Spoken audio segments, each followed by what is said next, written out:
Hello and welcome to Newswire Afghanistan Special. I am Jawad Tehami. China and Russia clearly seem wary of the spillover effects as the Taliban deposed the elected government and took control of Afghanistan. Chinese President Xi Jinping and his Russian counterpart Vladimir Putin pledged to jointly combat the threat of terrorism from Afghanistan. Chinese president also emphasized on Beijing's policy of non-interference in Afghanistan. Russian President Vladimir Putin also ruled out any possibility of its armed forces being drawn into an all-against-all conflict in Afghanistan. Now, how legitimate these concerns are, and will the Taliban be able to ensure that insurgency doesn't spread to neighboring countries after a new government in Afghanistan is formed? And to discuss this, I'm joined by Mr. James Dorsey, political analyst, joining from Singapore. Mr. Dorsey, thank you very much for your time at Newswire. How legitimate do you think China's and Russia's concerns are, especially when the Taliban this time around seem changed and quite reasonable as per their initial presses? Well, I think as a matter of principle, they are, of course, legitimate. With other words, you do not want on your border or in your backyard, violent political or religious militants. And what you obviously have in Afghanistan right now is a security vacuum with the withdrawal of the United States, because whatever the Chinese and the Russians say, they were able to rely on the Americans as long as they were present in Afghanistan, and that is no longer the case. So now you have to rely on another militant group, a militant group that has in the past refused to extradite perpetrators of violence. First and foremost, of course, Osama bin Laden. Now, having said that, what does not flow automatically from that assessment is that Afghanistan under the Taliban will be a launching base for attacks across borders or transnational. In fact, while the Taliban have always refused to expel al-Qaeda, they weren't part of the 9/11 attacks, nor were they ever a jihadist movement that looked beyond the Afghan borders. And what is today a much more, in my mind, a greater threat than al-Qaeda, the Islamic State. The Taliban are at war with the Islamic State. So from that perspective, there's good reason to be concerned, but there's also reason to believe that the threat may be manageable. So, Mr. Dorsey, was it not writing on the wall that after the foreign troops withdrawal, the regional countries will feel the heat, and that's why they were engaged with the Taliban as a precautionary measure and had assurances? Let's say Chinese hosted the Taliban delegation last month. Well, first of all, I think that we have to wait and see what the assurances are worth. So, with other words, the Taliban have promised lots of things in the past and not fulfilled those promises. In some ways, we're seeing a repeat of what we saw in 1996. There will be no revenge, and so on. So we're going to have to wait and see what the Taliban's promises are worth, even though I think they have a vested interest in ensuring that there are no attacks out of Afghanistan on other countries. First and foremost, in this case, China, probably. I also think that we need to see what the control is of the leadership that's now in Kabul over the rank and file across the country. Again, that's something that we have to wait and see to be able to assess. So there's no doubt in my mind that there will be all kinds of scenario planning in Moscow and Beijing, as well as in Tashkent, Dushanbe, and in Ashgabat, and in Tehran, of course, with regard to Afghanistan, if the Taliban either fail because they're not willing or because they're not able. So, Mr. Dorsey, when it comes to these two countries, particularly when we talk about China and Russia, what sort of methods do you think they could apply in order to make the Taliban fulfill their promises in future? Well, first of all, I think the phrasing that you used at the beginning of this program in quoting the Russian statement was an interesting phrasing. If I recall correctly, the statement spoke about an all-party attack. That doesn't exclude the possibility of the Russians striking against a specific target. That's one. Two, you've already seen Chinese military operations to fortify the Tajik side of the border. We've had a lot of reports about Chinese operations on the Afghan side of the border. I think that the Chinese and the Russians will be those kind of operations or expansion of those kind of operations would be a last resort, but I certainly wouldn't exclude them. I think there's also going to be another broader issue that we're going to have to wait and see how this plays out. In many ways, the U.S. withdrawal from Afghanistan is de facto a U.S. withdrawal from Central Asia, which changes the security calculations, particularly of China. So up until now, the assumption was that you had a sort of division of labor. Russia would take care of the security side of issues in Central Asia. China would take care of the economics. The Chinese probably, this is right next door to them. This is right next door to Xinjiang. These are sensitive areas. The question is whether the Chinese would want to continuously rely on a third party. And then on the other part, Russia looks at Central Asia as its backyard. And will it want someone else meddling there militarily and in terms of security? So, Mr. Dorsey, a Russian president said that Russia has learned its lessons from the previous Afghan war, but you said that there could be a possibility that Russia could strike one specific certain group if the need arises. Likewise, President Xi Jinping has emphasized that China respects Afghanistan's sovereignty and Beijing is pursuing policy of non-interference in Afghanistan. Now, both these statements points towards a collective approach of these two countries, which is entirely different from that of the Western powers. Do we understand that neither of these countries have any interest in intervening Afghanistan's internal affairs through force, but to engage through diplomacy only? Look, it's very simple. The Chinese and the Russians can say whatever they want. Certainly in the Chinese case, they have not upheld those principles when they felt it was convenient or necessary. If you have a government in Kabul that is unable or unwilling to control its territory, and then allows groups to operate that you view as an existential threat, you're going to act. And talking to the Taliban isn't going to matter then at that moment. So, Mr. Dorsey, do you think that there is a sense of realization among the Taliban ranks this time around, because by their two presses they have done until now after the Kabul takeover, that they have that realization that they have to ensure that the Afghan soil is not being used against any regional country, and in only that way they would be able to reap the dividends of the connectivity and the projects such as BRI or the TAPI or the CASA 1000, etc.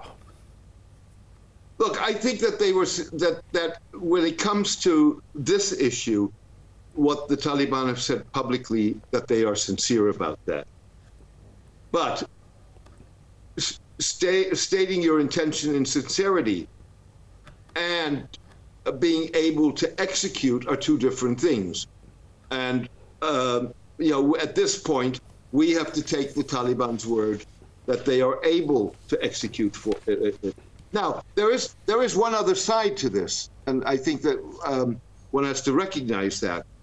If you look at what is being said by the Chinese, and I think in this case the Chinese will be the different part. Up until now, nobody, including the Americans during the negotiations with the Taliban in Qatar, demanded the expulsion of militants from Afghanistan. And the reason for that was, I think, that that many of the outside countries, the United States, Russia, and so on, realized that if the Taliban will not extradite. So what they would do is let these guys quietly leave the country, which would mean that you have lost control, you have lost sight on these people, and that would be a much more dangerous situation. I think what you are going to see, as you have seen across the globe, that the Chinese at some point are going to demand that these people be extradited. And it's going to be interesting to see how the Taliban respond to that.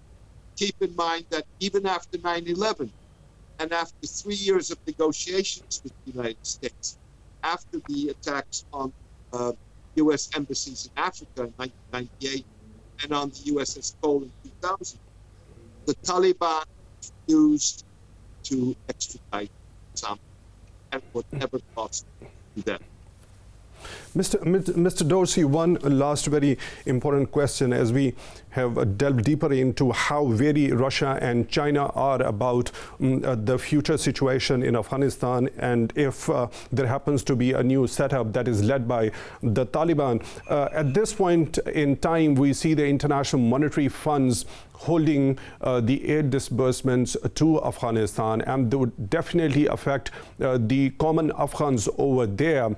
Do you think, on one side, if they have this concern, are they very equally enough about the hardships that are now currently being faced by the Afghans over there?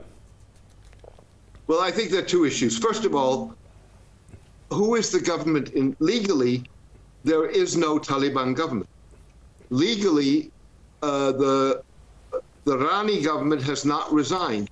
Ashraf Rani has left the country, but the Rani government has not resigned, and the Taliban have not formed a new government. So, who are you going to give money to? Now, granted, so I think that that's the short-term answer to the question. I think obviously the reason why the funds were frozen is not that, and and clearly there's going to be pressure on the Taliban to accommodate a number of demands. I think what you will see is some degree, look, if there's one thing, and there are very few things that the international community agrees on, from Washington to Beijing, one of the few things it agrees on is they do not want to see Afghanistan re-emerge as a launching pad for violent attacks outside of Afghanistan. And so those are going to be one of the conditions that are going to be attached to IMF funds, whatever other aid. Now, the question is whether women's rights, whether the Russians would sign on or the Chinese sign on to women's rights, human rights, and so on. I think that's going to be very doubtful. And so there, the Taliban, I think, and Afghans may be paying a very heavy price. Mr. James Dorsey, political analyst, joining us from Singapore. We really appreciate your time. Newswire, and it's a time for a short break, after which we will discuss Pakistan's approach towards Taliban-controlled Afghanistan with Air Vice Marshal retired Shahzad Chaudhry and Lieutenant General retired Ghulam Mustafa. For that, please stay tuned.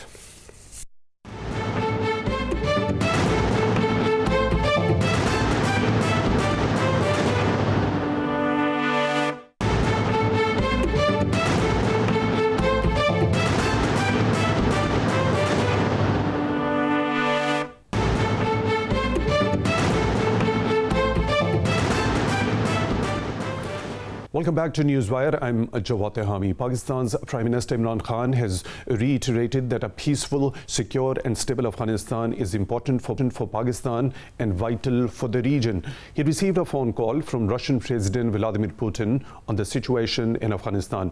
PM Khan urged the international community to support Afghanistan to address its humanitarian crisis and ensure economic sustenance.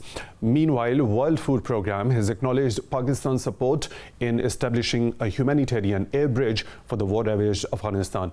In another development, the Taliban and the Northern Alliance in the Panjshir Valley have reached an agreement not to attack each other. Let's bring in our panelists on this. I'm joined by Air Vice Marshal retired Shahzad Chaudhry, former ambassador, and Lieutenant General retired Ghulam Mustafa, defense analyst. Thank you very much for your time at Newswire. I'll begin the discussion with you, Mr. Chaudhry. At this critical juncture in Afghanistan, Pakistan has held a consistent position of an inclusive political setup there. How much leverage do you think Pakistan can use to impress upon the Taliban to follow an inclusive approach so that no room is left whatsoever for any resentment later, which might cause trouble in form of, let's say, the armed conflict among various ethnic groups? Yes, I think that's a very valid observation and a good question to ask. Pakistan can only express a desire, as it has, along with many other regional neighbors of Afghanistan, to have an inclusive government formed in Kabul, because that perhaps is the surest way of sustaining a political structure which can then work on creating a more long-term political direction of the country. So it's very key to ensuring that Afghanistan doesn't destabilize again and does not revert back to its crisis situation. For the moment, of course, it is very essential that the talks must go on within Afghanistan among various groups. Unfortunately, we have very little leverage in terms of the political actors that are involved in creating a consensus. So for inclusivity, a consensus is important, and for consensus, a political dialogue must continue. We're seeing the signs of it happening already in the last 10 days or 12 days that the Taliban are now in Kabul. Whether that will actually materialize into something more sustainable. I'm certain that by the 31st of August, we will have an Afghan government in place. How inclusive it is will determine and decide how sustainable it is and how what kind of stability it can ensue in terms of regional stability as well as the direction for Afghanistan itself. So, Mr. Chaudhry, at this point in time, what major demands does Pakistan look for the Taliban to be fulfilled? Of course, the prime being that Afghan soil is not to be used against Pakistan. How can Pakistan influence the future Taliban-led setup to completely eliminate the safe havens for the terrorist groups such as the TTP? Yes, unfortunately, it's too early to burden the Taliban with these kind of demands. I mean, we can voice them, we can suggest to them, but we hope that when there is a proper government in place and there is some sort of a structure of governance in place and law and order is maintained, then the spaces that were earlier available to these maleficent groups with their malign intentions will be reduced, will be eliminated, and that in turn, implicitly or directly, will benefit Pakistan in terms of the kind of groups that are there. And you mentioned the TTP there. There is possibly also Daesh, of which a lot of mention has been made in the last 1 week or so by the Afghans themselves, by the Taliban, as well as in the Western capitals. So Pakistan has got to be wary of not just one group, a couple of groups there and perhaps more. There are some Baloch dissidents that also live across the border. So hopefully, when the Afghan government is in place and they have a structure which will be able to govern effectively, these spaces that are available to them will begin to gradually reduce. We should see an improvement over time. We shouldn't expect overnight results. It's already a major task for the Taliban to form a government, and we should let them do that. In the meanwhile, of course, we have our own things to take care of in terms of any remnant interests of these groups that may be in Pakistan and in our former tribal areas. We need to begin to go after them, pursue them, eliminate those pockets wherever on intelligence-based operations wherever we feel that there is a possibility that some sympathizers of these groups might still be around. So anyway, so there is a lot that needs to be done in the parallel before we can reach that stage of demanding and hoping that it shall be returned exactly in the same effectiveness in terms of the terrorists not finding any place in Afghanistan. So, General Mustafa, how much do you think that the leverage Pakistan can use to impress upon the Taliban to consider all the ethnic groups to have an inclusive setup in any sort of a future government that is formed in Afghanistan, so that no sort of resentment can happen after a new setup is formed over there? Frankly, I don't know why should Pakistan use its leverage if there is some. For the very simple reason that Pakistan has been advocating right from day one that Afghan-led, Afghan-owned, and Afghan-managed peace is what is important. What we can hope and what we have been saying all along. And that is how the world also responds to it. And Afghans themselves, I think Taliban have made it clear more than once that the monopoly of power that they tried to achieve way back in the 90s, that was a mistake. And that they have recognized that. And that is what they are trying to undo, the effects of those. And they're trying to talk to everybody. And they have talked to many people. And they're, I think, getting most of the people on board. And at the end of the day, unless they realize themselves, and they themselves want to do it, and the other groups, they also want to join in, that is the only way the Afghans will have a government which will have the kind of stability that Pakistan wants. And I think this question of Pakistan leveraging whatever leverage Pakistan has, trying to force Afghans into any kind of a thing, Pakistan, I think, must stay away from it. And Pakistan is doing just that. What we're trying to do right now is the Foreign Minister is out of Pakistan, visiting the ring countries, as they call it, around Afghanistan, less of course China and Russia. They're trying to convince them that that is what they should also actually suggesting is the right term that Pakistan, I think we should be using. Suggest to the Afghans that this is where probably this thing could be done like this or that. I mean, giving the suggestion, and they're wise enough to pick it up and run with it. So, General Mustafa, of course, Pakistan has some concerns regarding the use of Afghan soil that has been used in the past against Pakistan in nefarious activities. When it comes to this particular prime demand of the Pakistani authorities that the Afghan soil should not be used against Pakistan, in those terms, there should be some leverage that Pakistan can have that influence to impress upon the Taliban that this doesn't happen in future if there happens to be a probable Taliban-led setup over there. Let me begin by saying that anything from here on that happens from Afghan soil which affects Afghanistan's neighbors is going to actually harm the Taliban more than help them out. Therefore, it is in their interest that nothing of this kind happens from Afghanistan soil.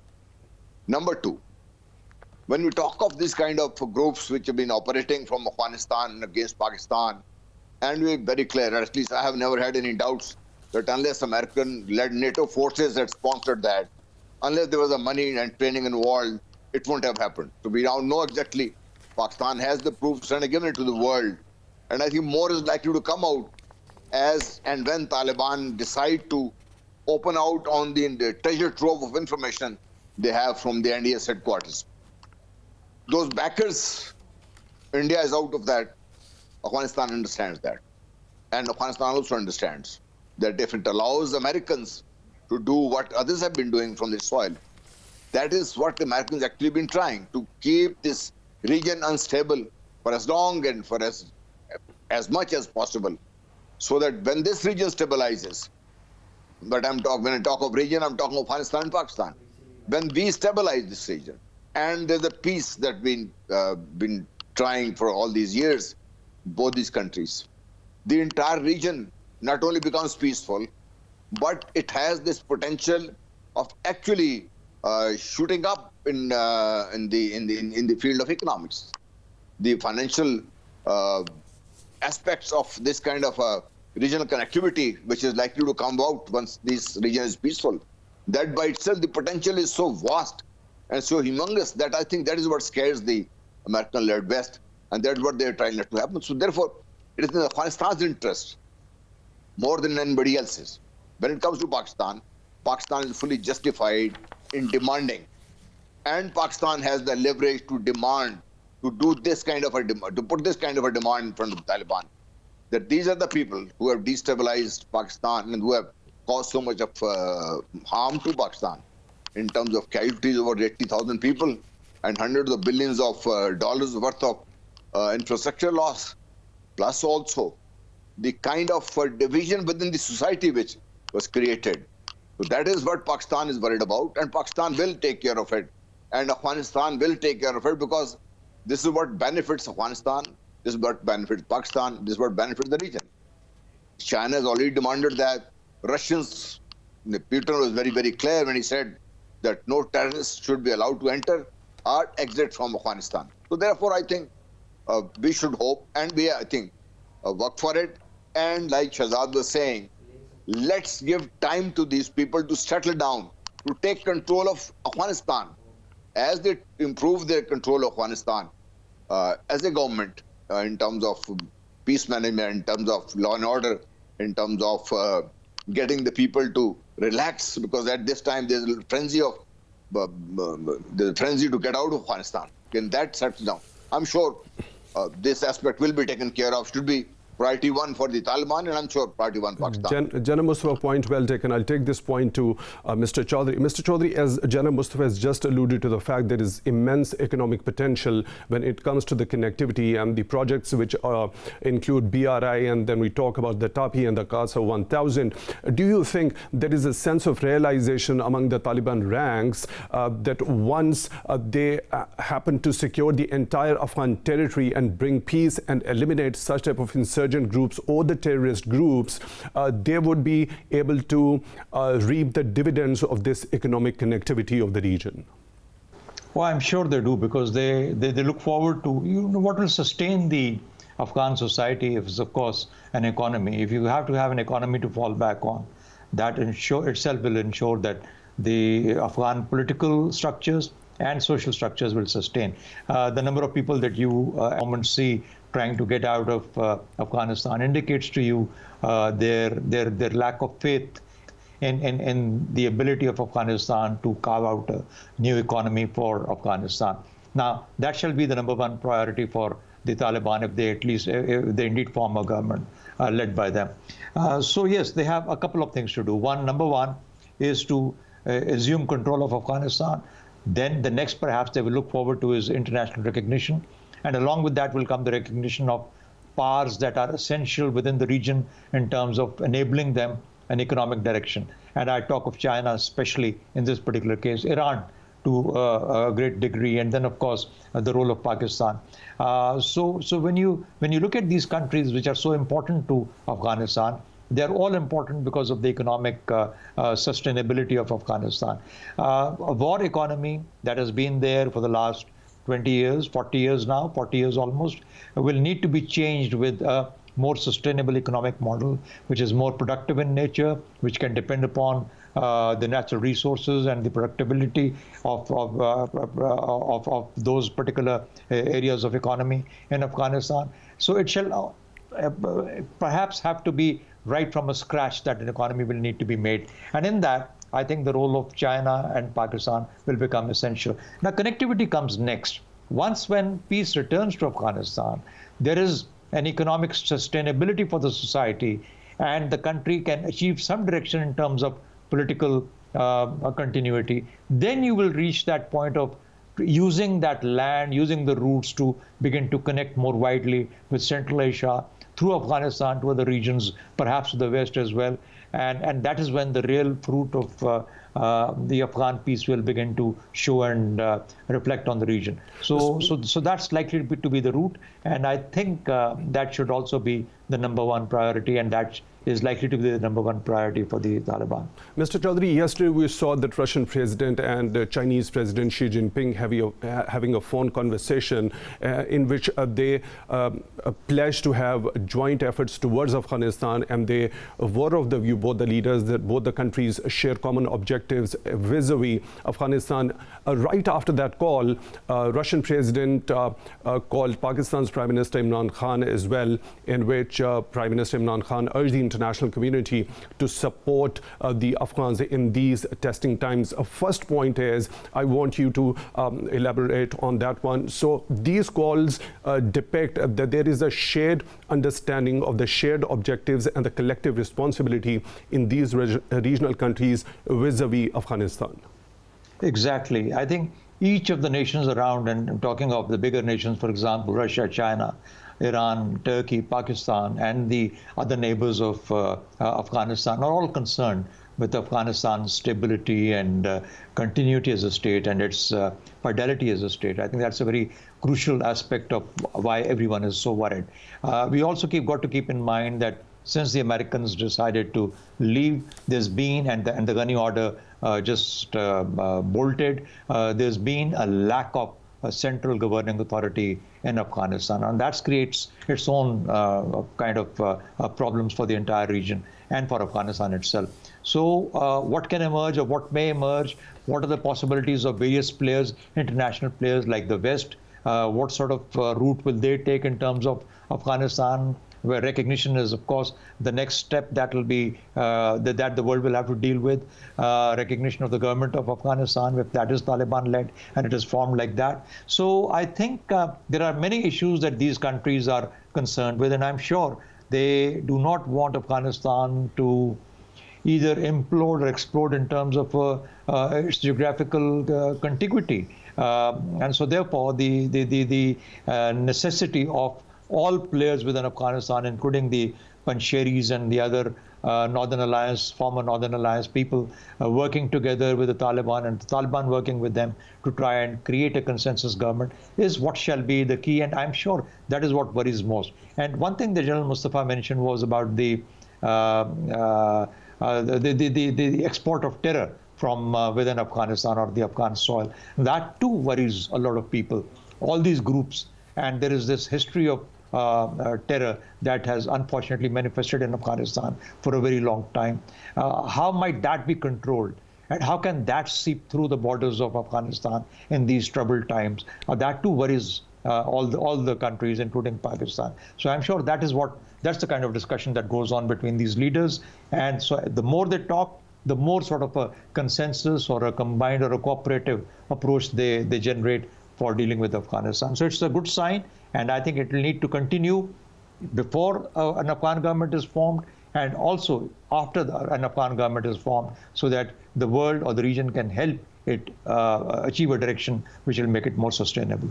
Okay, General Mustafa, as Mr. Shahzad just alluded to, that these regional countries are wary about the export of terrorist activities from Afghan soil to other adjacent areas. Now, when it comes to the international monetary institutions, they are blocking the aid to Afghanistan one after the other. Yesterday, the World Bank also withheld the aid disbursements for the year 2021 to Afghanistan. Now, before that, the Afghan treasury assets were also frozen. In such conditions, the World Food Programme has asked for $200 million in help to continue operations for the country. So where do you think this money will come from? And do you think at the same time, when these regional countries are wary about the export of terrorism, are they equally wary about the hardships and the difficulties which the Afghan people are facing at this crucial time in history? I think let's be very clear on one thing. It was never about terrorism. When the Americans entered this region, it wasn't about the terrorism. It has now been proved. And their own NGO and their own think tanks have come out openly telling the world that the 9/11 actually had nothing to do with Afghanistan or from the Afghan soil. It was well within whatever. The point is that are they worried about the human cost of what has happened? They're not worried. The West is not worried about the human cost of what has happened to Syria, to Iraq, to Libya, to Pakistan, to Afghanistan. They're not worried about that. And that is one leverage that West had, and that's what this is used already, trying to force the Taliban to coerce them into accepting whatever they want that to be accepted. That is a leverage that the West has. And that is the leverage that has to be taken off Taliban's shoulder. And who can do that? Number one, as I think, and the report that I've read, overall, when you look at the Afghan economy, only 30-40% is documented. The rest is all the black money. And people actually have the money, the government doesn't. The government will have to be sustained to run itself for a period of time till they start putting something on ground. I mean, Pakistan has been trying for years to, stop this black economy within Pakistan society. We have not been able to do that, and it'll take Afghanistan some time. Although Taliban have promised that they stop smuggling and everything else that is linked to the black economy. So that a sustainability at the certain level in Afghanistan, from the pure economic point of view, exists. Is the poor Afghans who need the food, they need help, they need medicine, they need medical support, and they need education. And also, the second thing that is very important for Afghans is to be able to have institutions and pay them so that Afghanistan state starts functioning as a whole. That is the money that Afghanistan needs.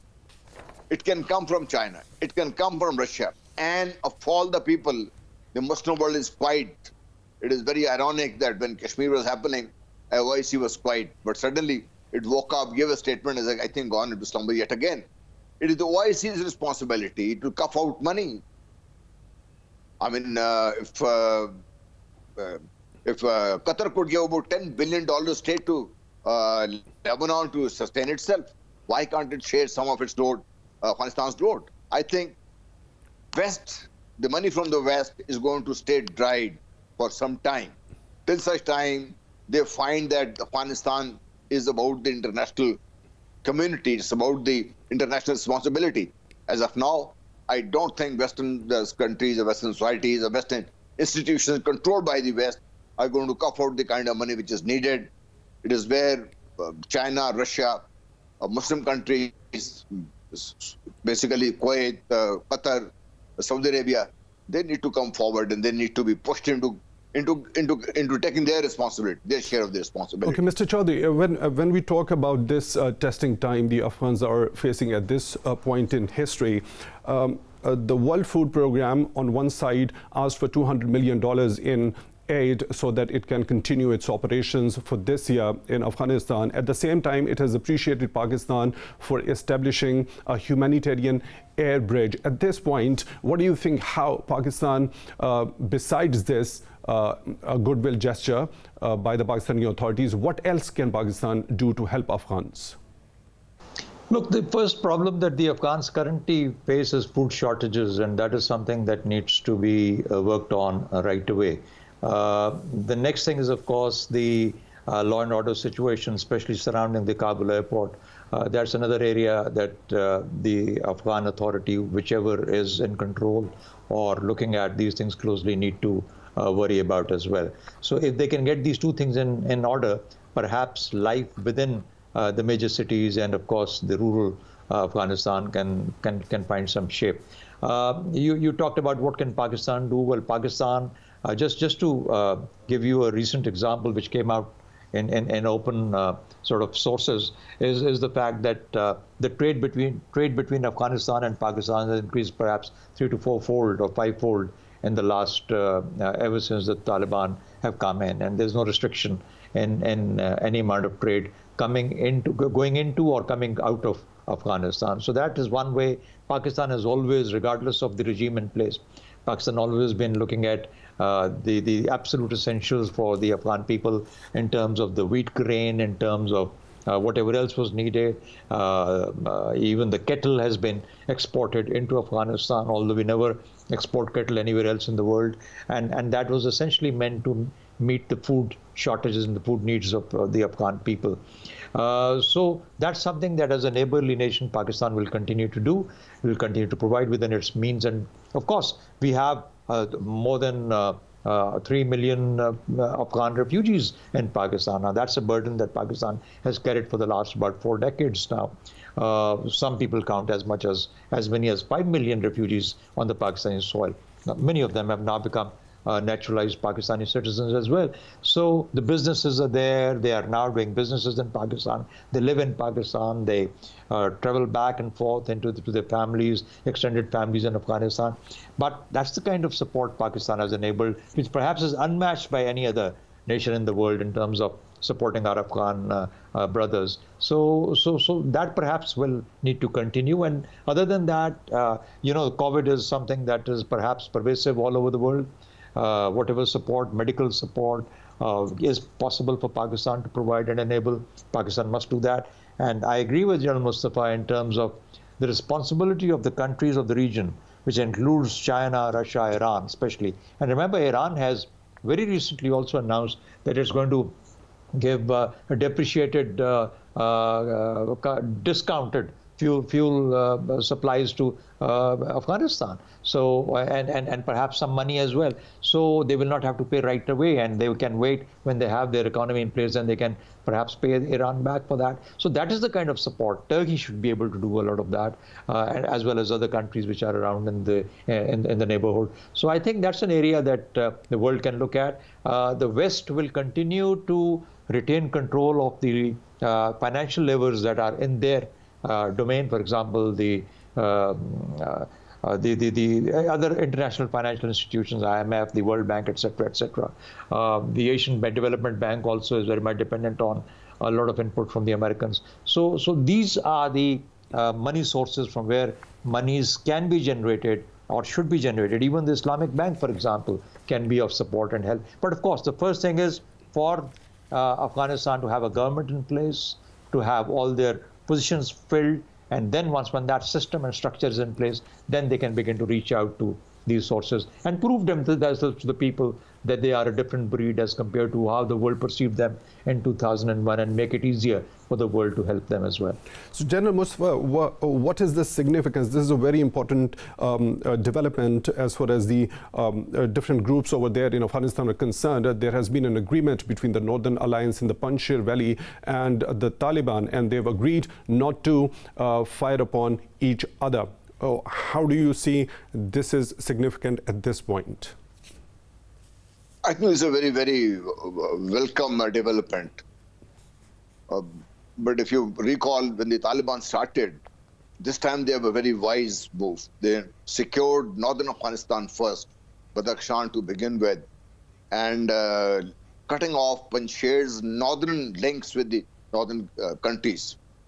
When we talk of Panjshir Valley, when we talk of this area, and we talk of the resistance which was actually put up by Ahmad Shah Massoud, and subsequently when Taliban went, the Northern Alliance came into action against Taliban, then there was a different environment, was totally different. They were being supported fully by America to start with, Western countries and other their neighbors.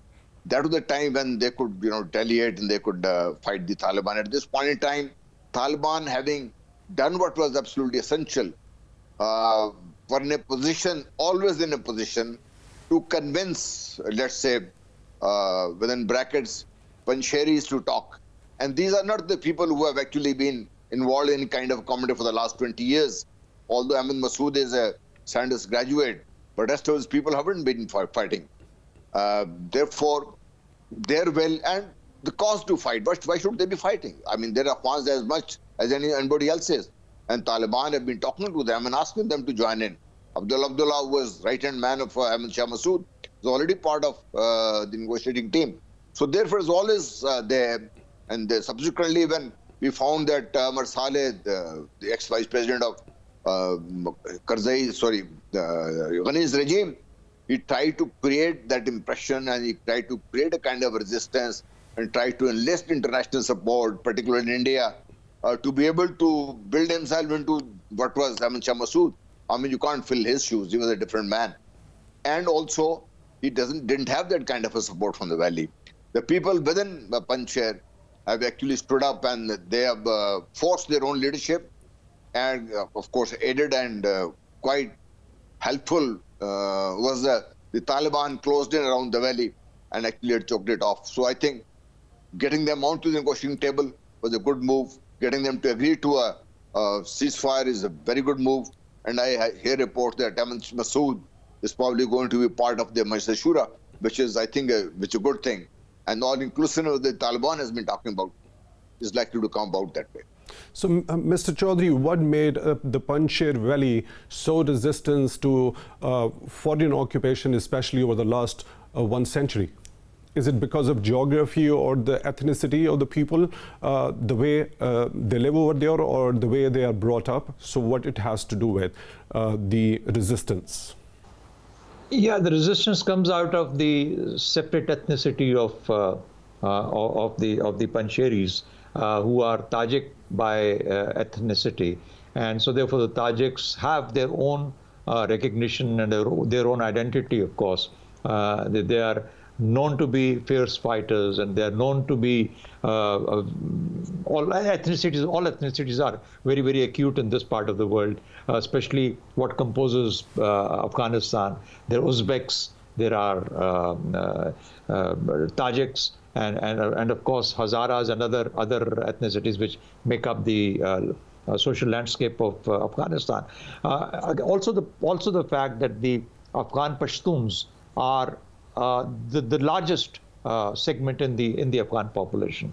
When you look at that, therefore, you realize that there will be obviously some sort of a reaction to the domination that Pashtuns tend to have in the Afghan political structures and the powerful lobbies. So that is what keeps these guys a little bit on the sterner side and they're more reactive.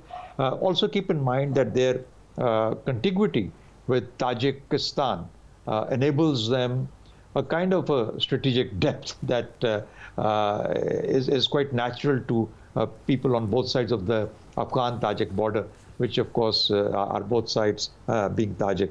You've seen Turks being very, very active in Afghanistan, and the reason is again the Turkmens who populate the Northern Alliance mostly, and how effectively Turkey interacts with them, and even the language is an extension of the same kind of dialect. So all I'm saying is that there are reasons why people congregate, coagulate, get together, and they sort of stand up or seem to be opposing or have a different viewpoint from the larger majority, which is the Afghan Pashtun, which is the Taliban essentially, of course. So we've got these two examples of the 96, 2001, and now is just about beginning. But 96, 2001 was the other side of it, which showed us that the Panjshiris will remain quite separate from the Taliban regime. Before that, the more benign rule of the king made it possible for all ethnicities to be inclusive and included in the system and structure. It was a more permissive kind of a political formulation that they had at that time, which got, of course, disrupted in 1973. So there are reasons why Northern Alliance, and especially the Panjshiris, will react differently. Point well taken. Air Vice Marshal retired Shahzad Chaudhry, former ambassador. Thank you very much for your time at Newswire, and Lieutenant General retired Ghulam Mustafa, defense analyst. Thank you very much for your time at Newswire as well. With this, we come to the end of today's program. Please stay tuned for the next episode as we bring to you more in-depth analyses on the latest happenings in Afghanistan.